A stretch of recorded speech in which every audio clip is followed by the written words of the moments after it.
entire world is shocked with the massive destruction the Russian army is making in Ukraine. One of the most badly damaged areas are western suburbs of Kyiv, the cities like Irpin, Bucha, Hostomel, and others. So in this video I would like to interview survivors from those areas. What did they have to go through during the shelling and how did they evacuate? Our first guest is my good friend Ivan Bobrov. Ivan, hello. Hi, Orest. Nice to see you. I'm happy that you're safe. Me too, you know. Yeah, that was like, we know each other for almost 10 years, I would say. We traveled together, we worked together, like we did some transcontinental trips on the cruise ship, we did Brazil and many other places around the world, right? Right. And Orest is my mentor too, because I took his courses, his entrepreneurship courses. Thanks to him, I started my own online business. So we did a lot of things together. I'm really grateful to hear this, but knowing that you live in Irpin, and this is the western suburb of Kyiv, which was one of the first affected areas by the Russian invasion, I was like terrified. So you remember I called you how you are doing and so on, and you told me that like, Orest, you wouldn't believe it, but I'm living in the underground for like almost like 2 weeks, and I'm spending like 15 minutes just going up into the apartment, just take a shower per day. Can you describe what happened during the first days of the invasion? What were you facing and what was the situation in Irpin? Right. So I would say I thought it would be okay. I thought, you know, Irpin wouldn't be affected at all. So I basically, on February 24th, I remember waking up very early. It must have been like 5 or 5:30 a.m. And I live on the 18th floor, you know, so usually it's pretty calm up there. So you pretty much can't hear anything. But that morning was different because the moment I woke up, I heard, you know, so many noises, some kind of beeping, car beeping, and I couldn't really figure out what's going on. So I just jumped out of my bed and I saw a huge line of cars, you know, heading due west, you know, from some direction. I thought, oh my God, what's going on? I mean, there's never so much traffic there. Did you anticipate the war? Because there was some buzz in the news for quite some time before the actual invasion, or you didn't expect this to happen? Well, I was nervous. I would say I was nervous. I was kind of anxious. So, you know, I had that feeling that something's about to come up, something's going to happen, you know, but I still couldn't believe it, you know, ultimately. So I saw that line of cars, you know, and the second thing I did, I thought, oh my God, I got to figure out, I got to know what's going on. So I went on Instagram, and the first video that popped up was the video of our president, Vladimir Zelensky, basically announcing that Russia invaded Ukraine. So that's when I knew. I said to myself, oh my God, like, what am I gonna do? So, but did you know like which directions are they heading? Because Irpin, like literally from the first day of invasion, it was under attack. No, actually it wasn't. So the first maybe 5 or 6 days were pretty calm. I would say Bucha, you know, and other small towns, they were affected right away because that's where the Russian troops like this is the neighboring town to yours, right. just across the railway line. Like 5 kilometers away, yeah. I would say, yeah. So I saw that line of cars heading due west. You know, I knew they were going out, they were leaving the town. By the way, now Ivan is situated in western Ukraine in one of the suburbs of Lviv. Exactly. So, which became a safe haven for many refugees from the east and the center of the country. Exactly, yeah.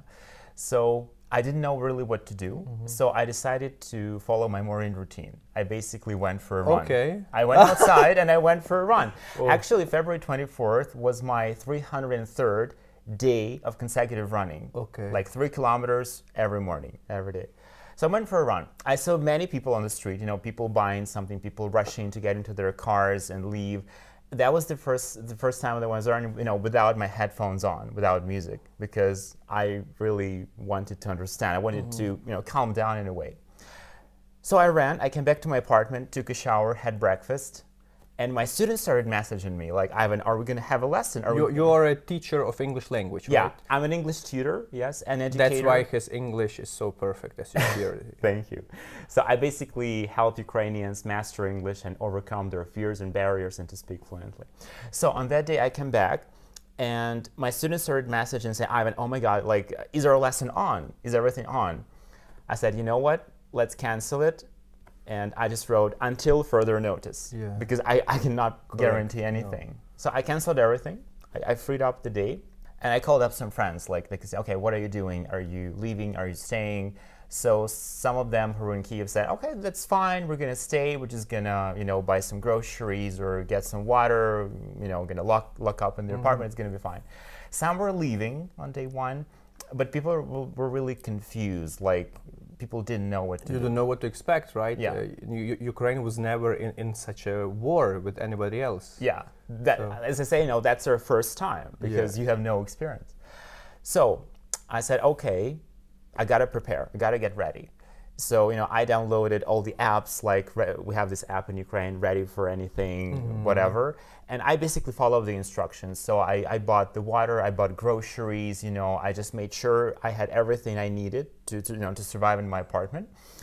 And after that, maybe in the afternoon, I heard the first sounds of explosions. Yeah, on the first day, right there. Yeah. So I usually keep my windows open, just for fresh air. And on the very first day, I heard some sounds of explosions, not in Irpin, but somewhere far away. But the point is that, you hear it here. It's not in the news. Yeah.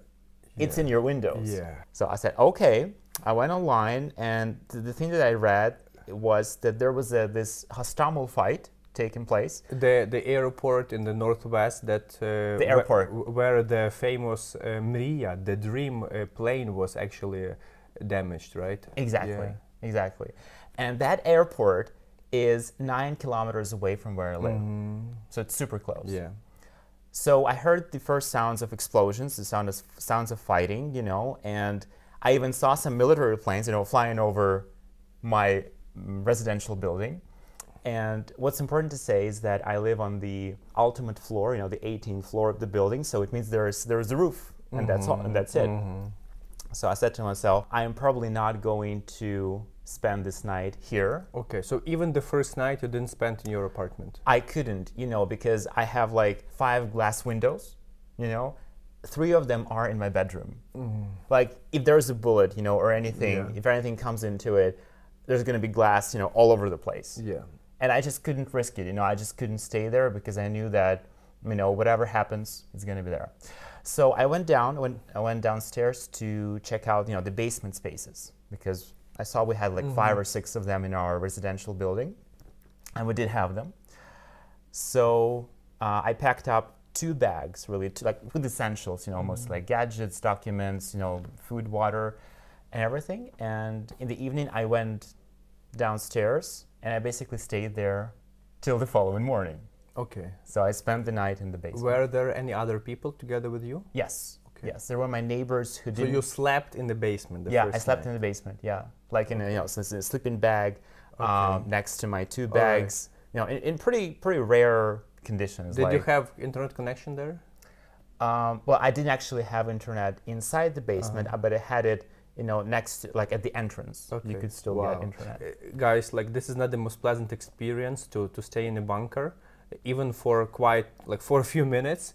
I have one of the videos where I show how the situation looks in the basement, so you are free after our discussion to watch that video where I share my own experience going down to the shelter quite often in the Ukrainian reality at the moment. Yeah. Right. So the next morning, what happened next morning?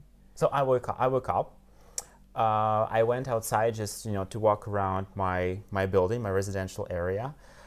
They told us not to leave the complex, because of the danger, because something that might happen. So I went up to check on my apartment. It was okay, but we still heard some sounds of shelling, some sound of explosions, really nearby. You hear it somewhere close. It's not exactly in Irpin, but it's somewhere. So maybe I spent like 20 minutes in my apartment, just to take a shower, just to change.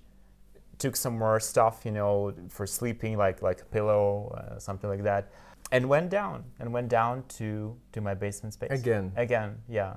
Like how long did you spend in your apartment? 20 minutes. Oh, okay. So that was just go up and that was it. Was it already busy? Was there already fighting around or not? At some hours it was, at some it wasn't. So it wasn't actually happening in Irpin, but it was nearby. It was Bucha. Bucha fights started and Hostomel fights went on. So we are talking about the entire section northwest of Kyiv, which is the large suburban area with like probably 200,000 people live in all those, and there are towns of Irpin, Bucha, Vorzel, Hostomel, and Nemeshayevo, and some other places which were like attacked at the very first days of the war. Exactly. Exactly. So, like, why didn't you want to evacuate on the second, third day? Why did you wait? How long did you spend in these conditions, going up and down? So I stayed there for 9 days this way. And I had thoughts about evacuation, you know, like after second or third day. But probably, you know, I think I had faith that our building or complex would not be affected, would not be damaged. You hope for the last, right? Yeah, yeah. And still, it was like 5 days, you know, already into the war. And Irpin was okay. It was still okay. And I had hoped that it would stay the same, so it would not be shelled or affected. But then, after some of the entrepreneurs I know, some of them have houses in both Bucha and Irpin. So when some of them started posting on Facebook, you know, that my house got bombed out and it's destroyed. Like in your vicinity, yeah, right? like in my vicinity, and the people I knew or the people that I had been a client of, you know. I said to myself, damn it, you know, it's happening. Time to go. It's happening, yeah, it's happening. And I think, and on day 9, I started to see, you know, like gray pipes of smoke, a little nearby, like probably 500 kilometers away from my place, from my building. So 500 meters. Sorry, yeah, I meant meters. 500, like really So close. close. You can see it. Yeah, like you can see it from where you are. So I talked to my neighbors, like what they were thinking, and many people were talking about, you know, getting evacuated. That it's probably time. You know, it's probably time. So I basically told everybody, you know, go to your apartments, pack up what you have while it's still calm, because you know there were hours where you could do it when there was no like airstrike alarm, so it was relatively okay, which is what I did. I went up, I packed up 4 bags, you know, just like using the checklist. Okay, what do I need? Like gadgets, like all the essentials, like documents, gadgets, like some probably medicine, some stuff you need for work, documents, and what can you carry actually, right? Yeah. So those are 4 bags, because obviously I couldn't, you know, take out furniture. Or That's things still like that. pretty a lot, I would say. But I wanted to make sure. One of them, it was just a grocery bag, you know, to make sure that whatever happens, you know, we have groceries while we're on the road, while we're getting evacuated. Yeah, so that was day 9. And Irpin was still okay. I mean, in the sense that our building, you know, it looked the way it always looked, you know. The following morning, it was day 10, we agreed to get evacuated. With whom? With other residents? Yeah. Or you had to arrange some service military who were about to evacuate you? How does that process work? Okay, so some of the neighbors that had stayed with me in the basement had cars. Okay. And their cars were parked right next to the building. And we had like 5 cars actually. And our plan was to get into those cars with all the stuff and to come to, I think it was like a Bible church. You know, it was a church on the other side of Irpin, from where you could safely get evacuated. Like they give you handouts, they give you the route, the itinerary, and how to do that. Okay. So they instruct. So the area was already locked by the army. Yeah, it was like there were block posts, like every 500 meters. Oh wow! The entire town. So our goal was to get there. The problem was that there were probably about 20 people, like in my basement, and 5 cars.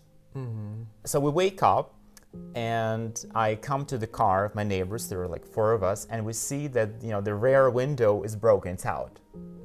So the front window is okay, but the rear is out. So we just use, you know, some packs, you know, everything to cover it up. To close it up. It was okay actually. And But it was broken because of what? Because of the blast around, or somebody broke it? Okay, so it was broken because on that night, so from day 9 to day 10, the Russian troops started shelling my building, like the front, like the front of the building, like your very building. Exactly my building. And some of the glass that was out, it that fell down, and it broke some of the, you know, some of the car glass, some of the windows in cars that were parked. So we were lucky enough because, you know, had it been the front window, we couldn't have evacuated. Correct. Like we couldn't go anywhere. Correct. It was really early, like 7 a.m. We get into that car. We go to that church. It was like maybe 15-minute drive. We get there. That's fine. We get the evacuation stuff, and all the information and everything. And we start basically leaving the Kyiv region, so it was okay. On that day, we drove from Irpin in this car. I mean, with the with the broken rear window, we just covered up. It was okay. We drove to Vinnytsia.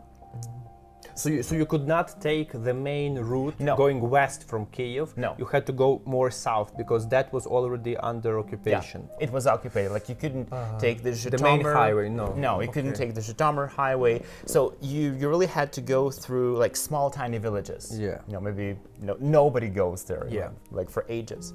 So, and there were huge traffic jams. I remember at some point we drove 2 hours to drive 3 kilometers. Just to get through. On the way from Irpin out, did you see devastation of the city already, or it still didn't happen when you were there? Of course. On my way out, I saw bombed supermarkets, bombed gas stations, like completely wiped out, like everything's, completely black. Moreover, on my way from Irpin, I heard explosions and so bombs. You literally were driving under the bullets. Yes. Like on the left and on the right. So you hear that they're close, they're somewhere close. And later on the same day, what really shocked me, what got me taken aback is that later on the same day, as we were driving, we read in European chat that the church where we started our trip had been bombed by the Russians. That exactly, like literally, they threw a bomb on that building where people were hiding, which was a shelter actually for people wanting to get evacuated. Wow. Did you witness any casualties? Not personally, no, I didn't. But I think we got lucky really, in terms of timing, because it was the moment when you had to make decisions in a microsecond. Yeah. Just to make sure that you get out. What did you feel during these 9 days? Oh, I was afraid. I was shocked. I was terrified. I still couldn't accept maybe that this is happening. Like my brain was completely trying to push it out in a way. And I still had hope at the same time that somehow maybe Irpin will be okay. Maybe my residential building will be okay. Of course, we had a lot of adrenaline, in those days getting evacuated. Like you act on the survival mode. That's it. Exactly. That's it, You act in the survival mode. And in some interviews I gave, I also said that the first 2 days of evacuation, I felt numb. Like if you ask me, Ivan, what are you feeling? What are you feeling? My answer would be nothing. Yeah. Like I had so many emotions, but my body was numbing them not to lose control over my actions. Just not to. To survive, Now, when you're in the, let's say, safer place, like, do you have any information about what's happening to your building? Because, I mean, that's the apartment you bought like just 1 year ago. Right. You showed pictures to me, and you'll be able, guys, to see it now. It's a beautiful apartment with amazing view. This is a prime area just outside of Kyiv. Like, do you know what's happening there now? I know some. I have some information. So my building's okay. My apartment building is there. What I do know from the photos I received from my neighbors and just other residents of Irpin that 2 of the 5 windows are out in my apartment. I have no idea what's inside, so I'll have to figure it out later after all of this someday is over, hopefully. What I know that there's been a lot of fights, like active fighting and shelling in Irpin specifically, like these last days. Itself. Yes, like. But it looks like our army is pushing back Russians, so they are taking most of the Irpin under Ukrainian control at the moment. Yeah, like 2 days ago, I read this official post from the mayor of Irpin, Alexander Markushin, who announced that Irpin has been liberated from Russian troops, like Irpin is free, but that does not mean you can come back to your homes because it's still mined, because there are still some Russians hiding in the basement, so it's still not safe to get back. And Irpin is still being shelled from the neighboring towns and neighboring places. So. Well, I'm really sorry I had to go through all of that. We'll see how it goes. Like, what are your plans now? Like, you are in close to your friends. Yes. You always can get the support. You can count on you have many friends in the Lviv area, right? So like, what are you going to do now, and what are you doing maybe now? Once you calm down and you can think more rationally. Right. Well, I'm glad I survived. That's good news. Now I basically got back to my work, to basically my teaching programs, to my contracts with my students. So I'm busy there.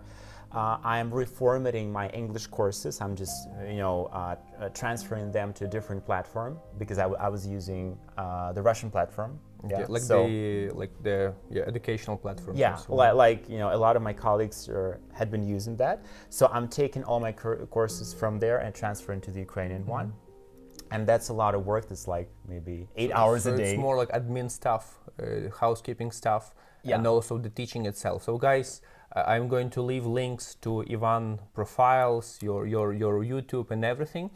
And since now Ukraine is getting closely integrated with the global world, English language becomes like essential, right, for everybody. If you have friends who need to improve their English skills or like who want to study it, please refer them to Ivan, because this is something that you can do the best at the moment, and what people really need. And this will be one of the ways to support the entire situation in Ukraine.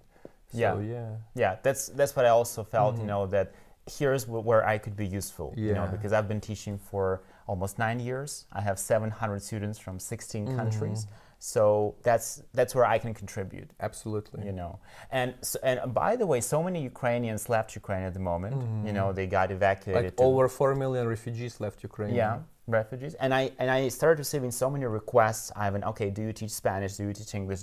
Can you help with German? Correct. You speak Spanish. ¿Hablas español? Yo, sí, hablo español. Y también tengo un curso de español. Wow. Sí, okay. por eso también es importante poder hablarlo. Recomienda usted. Recomienda tú. Okay. Muchísimas gracias. Sí. So people started, asking, okay, can you help me with my English? Can you help me with my Spanish? Because they see that they're in a new country. Yeah. If it's a woman, for example, sometimes with 2 or 3 kids, and she needs to get all of it organized, and just to build a new life there. Cool. So well, I'm glad you're here. I wish you good luck. We stay in touch. You're welcome to contact me anytime, and stay safe. Let's see how things develop, and let's contribute our efforts towards the future victory of Ukraine in this war. Right. Good luck, my friend. Thank you, Orest. Glory to Ukraine. Героям слава. Wow, that was a really heartbreaking story, and thousands of people, residents of Irpin, had to go through similar or even worse tragic scenarios. However, Irpin is only one town in the western suburbs of Kyiv. There is also Bucha, Hostomel, and a few others.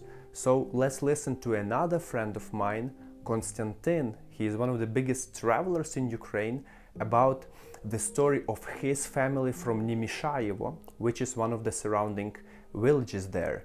How did they witness the war, and how they managed to escape from the real hell.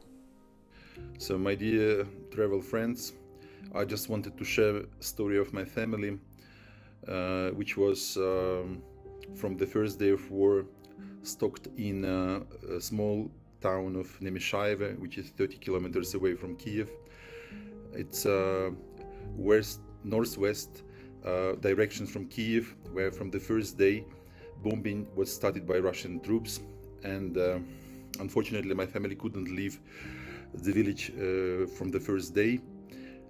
4 ladies aged from 16 to 76 years old were spending all time in basement and cold basement of my house in Nimishayevo, with no water, no electricity, no heating, no food, no connection, because it was not possible to recharge phones, and we were for 2 weeks with no connection with them at all. And it was not possible even to go out, because Russian troops within a couple of days occupied all area around, it's not far away from Kyiv, and it's one of the main directions where they wanted to enter Kyiv from the side of Belarus. I couldn't believe that Belarus could betray so much. We never expected, let's say, any invasion from Belarusian side. And within these 2 weeks, that was really hell, because people, if they were out, they were just simply shot by Russians on the streets. So no one could go out within these 2 weeks. And just a few days ago, my family and my neighbors, they decided to escape by 2 cars, 11 people and 1 cat. They fortunately left Nemishaeva, and they couldn't meet any Russians on the way, but they were driving all time on the bombing and the missiles flying over their heads. They went out from this area, from Nemishaeva. You probably know the area by TV, about cities like Bucha, Hostomel, Irpin, Borodyanka. That's all areas around my village, and it's totally destroyed right now. Thanks God, my family already in a safe place, and I would like to send the warmest regards and my big thank to my friends from travel community, Andriy Bondarenko from Khmelnytsky, who helped my family to stay in Khmelnytsky overnight, and the biggest thank to Viktor Stinech and his family, who also took care about my family in Mukachevo, and they helped them to cross the border to Slovakia. They're now in safe place, but believe me, within these 2 weeks, what happened in my village and around, that's really hell what Russian world brought to Ukrainian territory. All these beautiful towns around Kyiv, they're very nice, wealthy, modern. Now it's almost zero ground over there. Nothing, no more beautiful buildings, no more beautiful gardens. It just like Aleppo in Syria. But we will survive. Ukraine will survive. Yes, Ukraine will survive. Actually, according to the recent news, the area west of Kyiv is getting to be liberated lately. So Irpin, Bucha, Vorzel and other towns are under the control of Ukrainian army, and this is very encouraging news. What I also wanted to add is that another person who is close to me is from Irpin.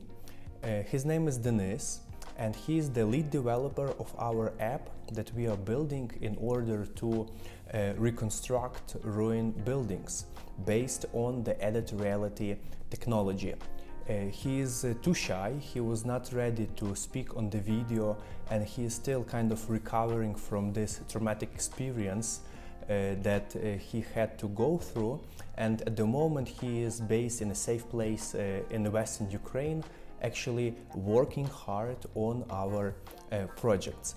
In one of the previous videos about the UNESCO heritage of Lviv, you were able to see the beta version, how our app is working.